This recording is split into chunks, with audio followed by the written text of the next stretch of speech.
অনেকে জানেন না, আয়াতুল্লাহ আলী খামেনি শুধুমাত্র ইরানের শাসক নন, তিনি নবী মুহাম্মদ সাল্লাল্লাহু আলাইহি ওয়াসাল্লামের বংশধর।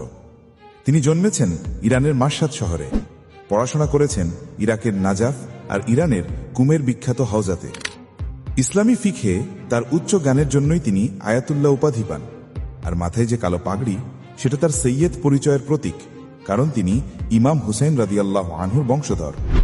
কিন্তু তিনি শুধু একজন আলেম নন, তিনি এমন কিছু সিদ্ধান্ত নিয়েছেন যা মুসলিমদের মাঝে শিয়া সুন্নি বিভেদ কমিয়ে ঐক্য গড়তে সাহায্য করেছে। যেমন সাহাবীদের গালি না দেওয়া, আশুরায় শরীর কেটে রক্ত না ঝরানো, আর শিয়া সুন্নি সবাই যেন একসাথে নামাজ পড়তে পারে, এই ফতোয়াগুলো তিনি জারি করেছেন। প্রশ্ন একটাই, আজ যখন মুসলিমরা ভাগাভাগি শিকার, তখন এমন একজন ঐক্যের নেতা কি আমাদের দরকার নয়? এমন আরো ঐতিহাসিক ও বাস্তব ভিত্তিক কন্টেন্ট পেতে ডেইলি ফিচার ওয়ার্ল্ড চ্যানেলটিতে সাবস্ক্রাইব